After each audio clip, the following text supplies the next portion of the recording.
हरिओम.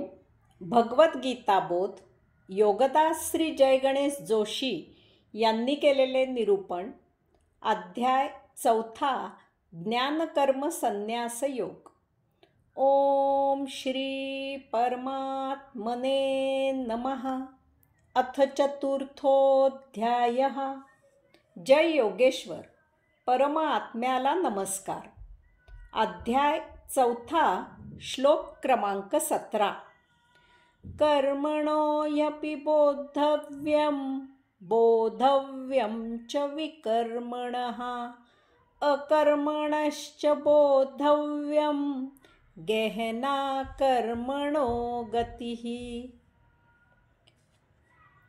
कर्माचे तत्व समजून घ्यायला पाहिजे आणि अकर्माचा बोधही आकलन व्हायला पाहिजे. याचबरोबर विकर्मही जाणून घ्यायला पाहिजे, कारण कर्मगती अति गहन आहे.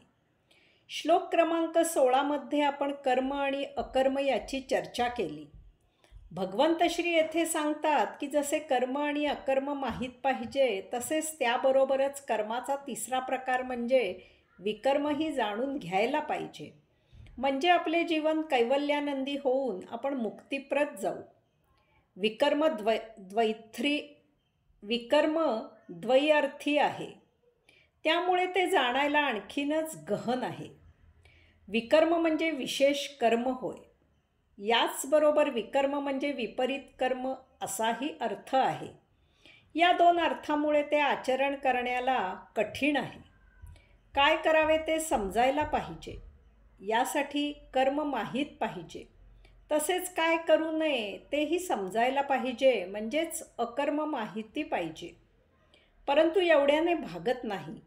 आपण कर्म किंवा अकर्म करत असताना विशेष कर्म करावे लागते, किंवा जे काही कर्म अकर्म करत असू त्याच्या विरुद्ध विपरीत कर्म करावे लागते.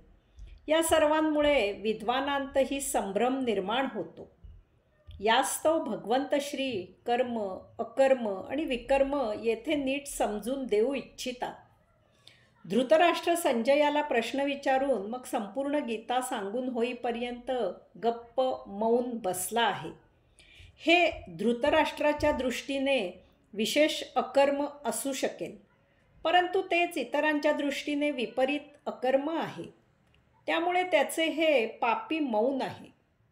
अर्जुन युद्ध न करता अरण्यात जाऊन कंदमुळे भक्षण करून राहू इच्छित आहे किंवा देहत्याग करू इच्छित आहे. हे अर्जुनाच्या दृष्टीने विशेष अकर्म असू शकेल, कारण त्या योगे तो नरसंहार टाळू इच्छित आहे. परंतु ते इतरांच्या दृष्टीने विपरीत, त्याच्या क्षात्र धर्माच्या विरुद्ध अकर्म आहे. कौरव त्यांच्या दृष्टीने त्यांच्या राज्यावर आलेले परचक्र परतवून लावण्यासाठी कर्म करत असतील.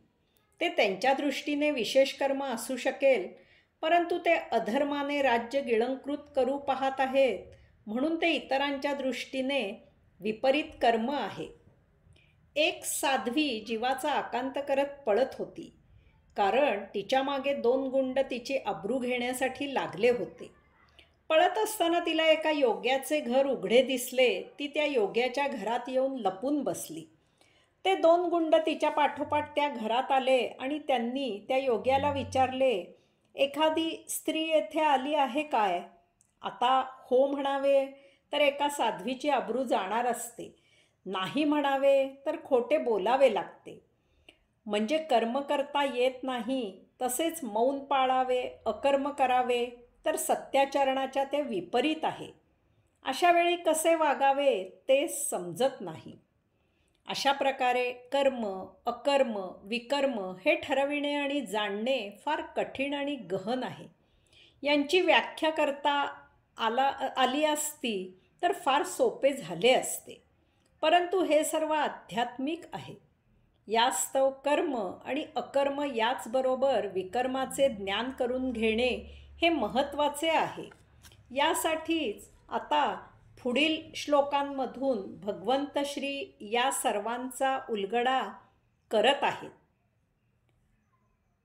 त्याला जोडूनच श्लोक क्रमांक 18.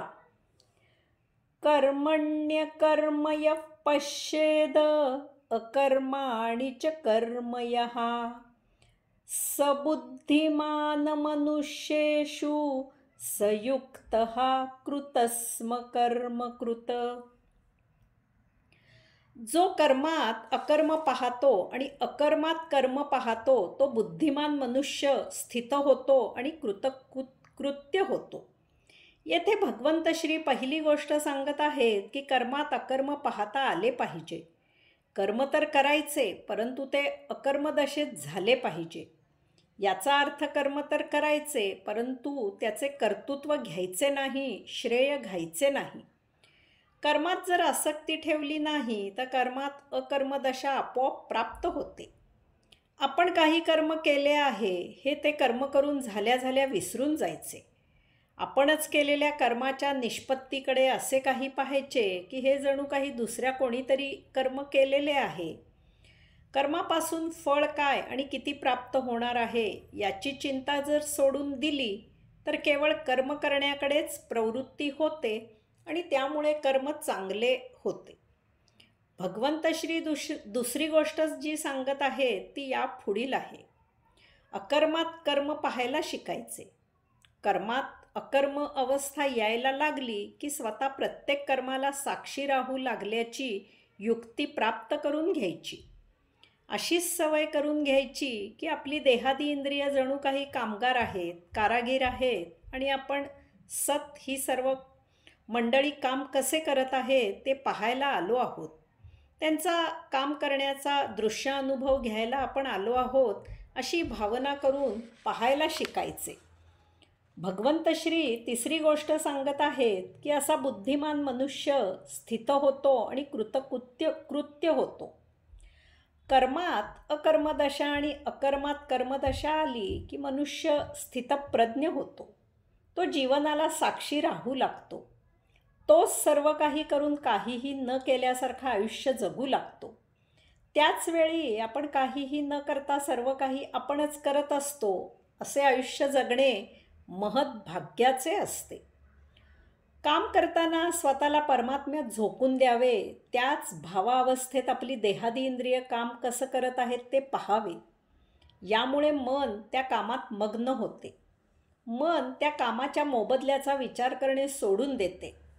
अशीच भावना होते की काम करणे हे आपले कर्तव्य आहे, ते आपण आपले कर्तव्य करावे. त्याचा मोबदला देणे हे काम आपले नव्हे, ते दुसऱ्याचे काम आहे, त्याने ते करावे.